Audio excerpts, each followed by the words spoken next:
à chacun dans la maison de notre Dieu. Oh, bienvenue à chacun dans la maison de notre Seigneur.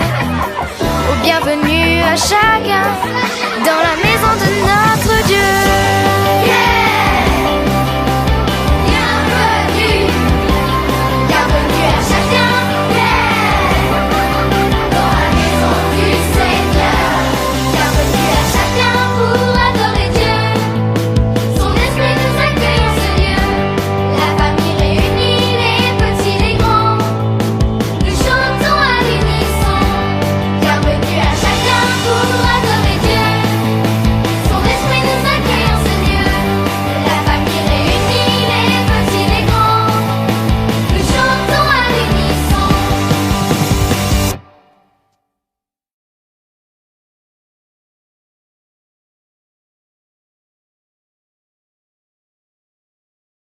Bonjour les enfants, je suis ravie de vous retrouver.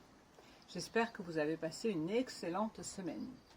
Si je ne me trompe pas, c'était une semaine de vacances pour tout le monde. Donc j'espère que cette semaine a été agréable. Et maintenant, nous allons passer un moment ensemble, un moment de culte que nous avons préparé pour vous. J'espère qu'il vous plaira. Et vraiment, je vous souhaite de passer une excellente journée de sabbat.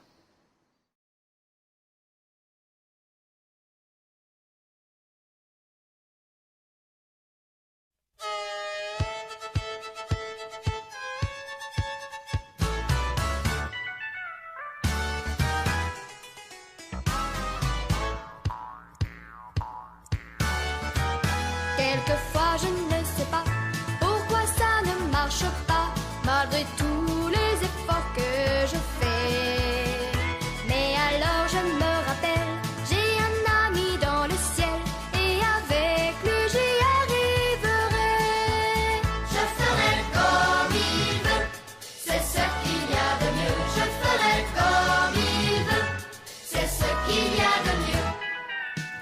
Dans tous mes petits problèmes, je peux me confier en Dieu. Il s'occupera du reste si je fais comme il veut. Souvent je ne comprends pas pourquoi je dois passer par là, mais je sais qu'il a ses raisons. Et si parfois ça ne va pas, je n'ai qu'à écouter sa voix. Il a toujours la solution. Je ferai comme il veut, c'est ce qu'il y a de mieux. Je ferai comme il veut, c'est ce qu'il y a de mieux. Dans tous mes petits problèmes, je peux me confier en Dieu. Il s'occupera du reste si je fais comme il veut.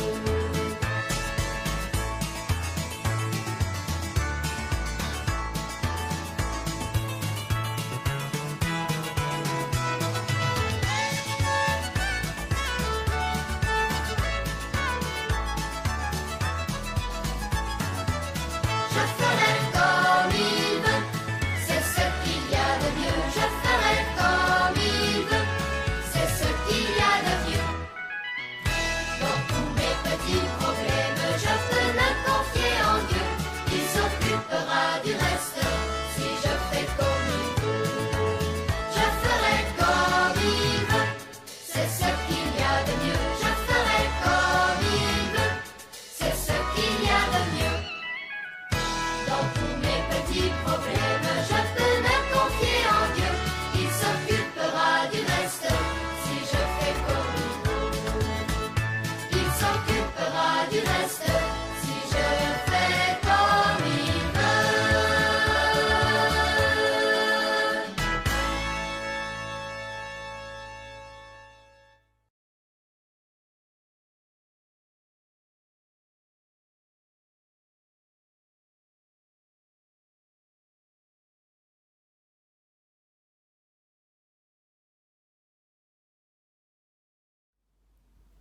Nous allons joindre les mains et prier.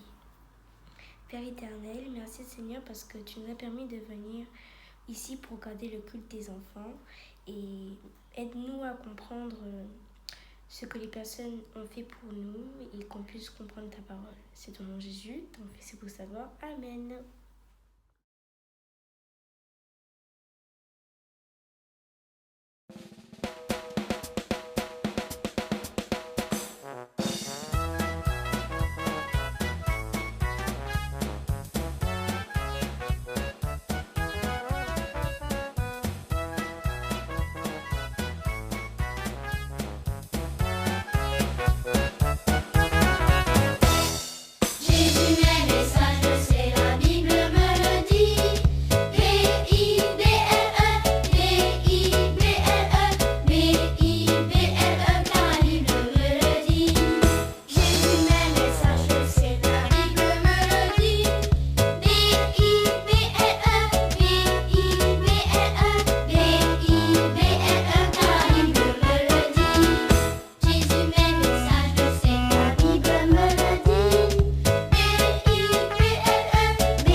Aujourd'hui, je vais vous parler de David. Vous connaissez David, j'en suis certaine. Vous savez David, ce jeune berger très courageux qui a été choisi par Dieu par l'intermédiaire de Samuel pour devenir le futur roi d'Israël. Mais il y a un petit problème, c'est que le roi Saül, qui est donc le roi d'Israël, est très jaloux de David et il veut lui faire du mal. Il sait que David sera le futur roi d'Israël et il n'est pas très content de cela. En plus, il y a un autre problème, c'est que le meilleur ami de David, vous savez qui c'est? C'est Jonathan, le fils de Saül. Ils sont vraiment très amis. Et donc, lorsque Jonathan et David se rendent compte que Saül veut faire du mal à David, ça les rend très tristes tous les deux. Et après plusieurs péripéties qui se déroulent donc autour de cette histoire, eh bien, David et Jonathan sont obligés de se quitter alors qu'ils sont les meilleurs amis du monde. Et donc, nous allons voir dans l'histoire d'aujourd'hui que Saül va tout mettre en œuvre pour se débarrasser de David. Il veut essayer de le faire disparaître, il veut essayer de le faire mourir. Alors, je vais vous laisser découvrir cette histoire. Un soldat descendit le versant de la montagne en courant. Il glissa sur le gravier, puis retrouva son équilibre. Saül et ses soldats s'approchent d'ici. Le roi Saül s'en vient avec des milliers de soldats, dit-il en haletant. Maintenant David était adulte. Il grimpa avec 600 hommes qui étaient à ses côtés jusqu'à une caverne où il pourrait se cacher. La caverne était très sombre et très silencieuse. David et ses hommes s'y cachèrent derrière de gros blocs de pierre en retenant leur souffle. Cela faisait des mois que David et ses hommes fuyaient loin de Saül et de ses soldats. En effet, le roi Saül, qui était très jaloux de David, avait déclaré qu'il voulait le tuer. Il faut dire que David avait gagné beaucoup de victoires lors de batailles et que le peuple l'aimait beaucoup. D'ailleurs, des femmes avaient composé une petite chanson sur David, le comparant au roi Saül, et le roi n'aimait pas ça du tout. Soudain, un homme pénétra dans la caverne. Un homme grand et fort. C'était Saül, le roi. Il ne vit pas David et ses hommes. Il étendit son manteau et se coucha. « Regarde, chuchota l'un des hommes à David. Le Seigneur te donne une chance de tuer Saül. » « Je ne peux pas, car Dieu l'a fait roi. Je ne peux pas lui faire de mal, répliqua David. Alors David prit son couteau bien aiguisé, glissa sans bruit derrière le roi Saül, puis doucement, il coupa un morceau de son manteau. David revint vers ses hommes avec le bout de tissu. Plus tard, Saül se leva et sortit de la caverne. David le suivit et cria « Ô mon roi, mon seigneur !» Saül sursauta. Il vit David qui se tenait à l'entrée de la caverne. « Mes hommes et moi aurions pu te tuer, dit David, mais je ne te ferai jamais de mal parce que tu as été choisi par le Seigneur. Regarde, dit-il, tandis qu'il montrait le morceau de manteau qu'il avait coupé. Cela prouve que j'aurais pu te faire du mal. Est-ce vraiment toi, David ? Répondit Saül. Tu es meilleur que moi, ajouta-t-il en pleurant. Tu as eu pitié de moi, et je sais que tu seras sûrement le prochain roi d'Israël. Promets-moi juste que tu ne feras pas de mal à ma famille. Après cela, Saül et ses 3000 soldats prirent le chemin du retour et n'attaquèrent plus David et ses hommes.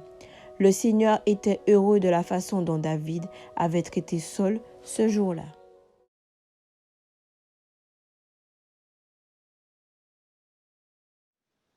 Vous avez bien écouté cette histoire, hein ?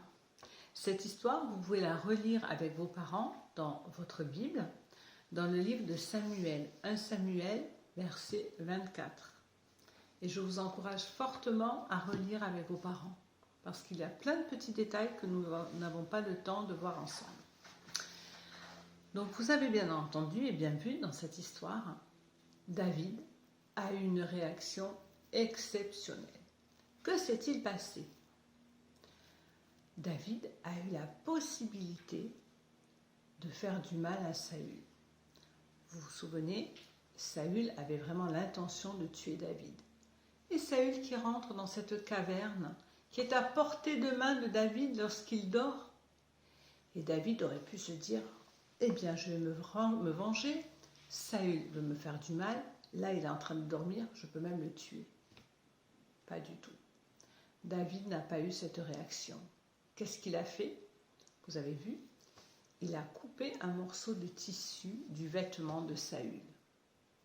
Et Saül, le lendemain matin, quand il est parti, quand il a été un peu plus éloigné, David l'a appelé et lui a montré le morceau de tissu pour lui dire, tu vois Saül, j'aurais pu te faire du mal, j'aurais pu te tuer, tu étais à quelques centimètres de moi et je ne l'ai pas fait. Toi, tu veux me faire mourir, mais moi, je ne veux pas me venger, je ne veux pas te faire du mal.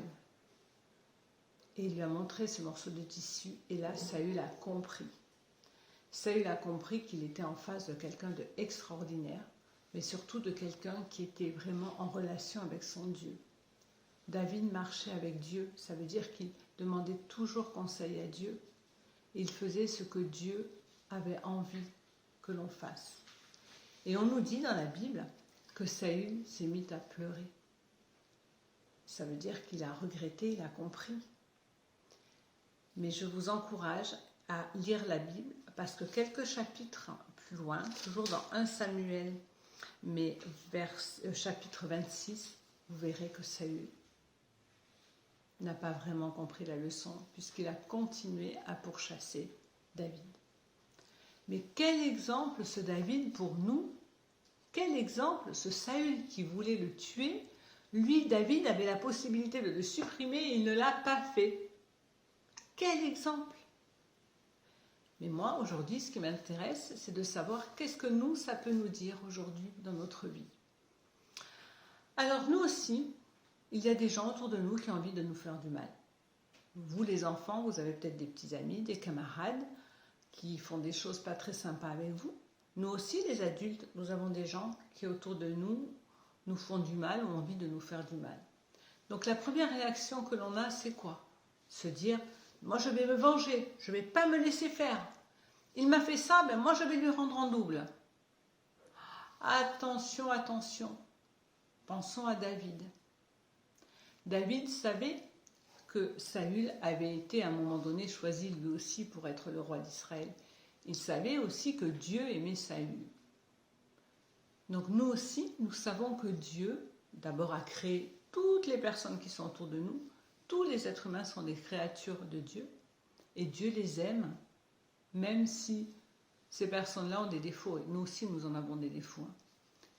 Et donc, David savait que Dieu aimait Saül, malgré tout, malgré ses défauts. Et donc David n'a pas fait de mal à Saül, ne s'est pas vengé. Eh bien nous, c'est la même chose. Lorsqu'on nous fait du mal, lorsque l'on a envie de se venger ou de rendre l'appareil, pensons que la personne en face de nous, le petit camarade ou le frère ou la sœur, je ne sais pas, est aussi une créature de Dieu. Alors ça n'est pas facile, hein, ça n'est pas facile pour vous les enfants, mais ça n'est pas facile pour nous également. Les adultes, on a nous aussi nos problèmes.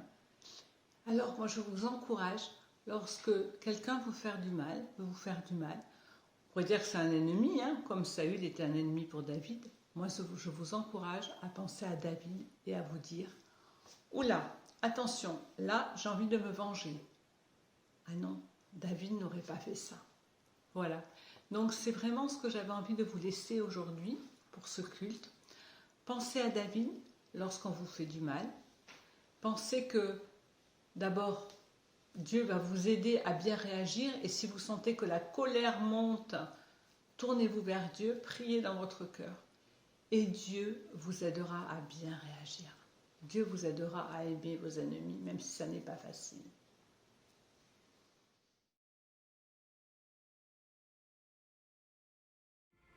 Retrouve ces coloriages dont David et Jonathan des exemples de grande amitié, ainsi que ces autres images qui te permettront de retracer l'histoire que tu viens d'entendre.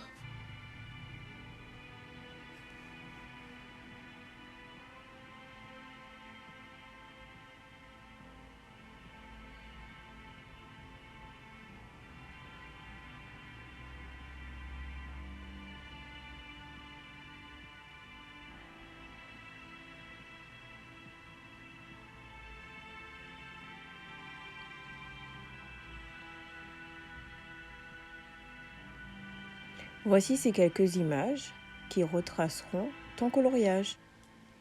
Aide David à aller trouver le roi. Bonne activité! Vous trouverez toutes les activités et jeux sur le site adventkids.fr.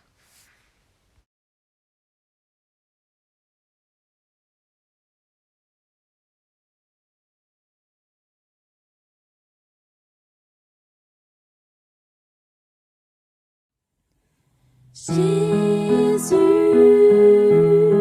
c'est le plus beau nom, merveilleux sauveur, Seigneur de gloire, Emmanuel, Dieu est avec nous,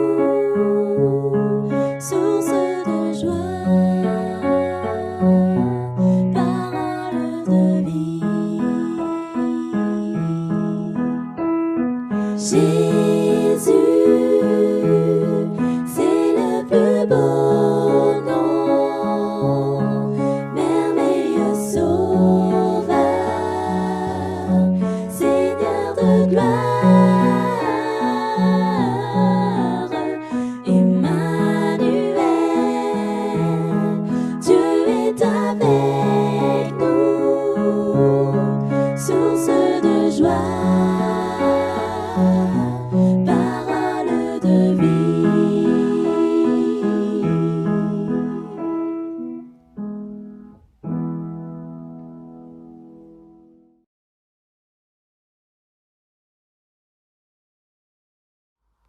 Nous allons prier et joindre les mains. Merci pour ce culte. Bénis tous ceux qui ont participé, toutes les personnes du monde. Que ta volonté soit faite. Au nom de Jésus, ton Fils et pour sa gloire. Amen. Bonne semaine.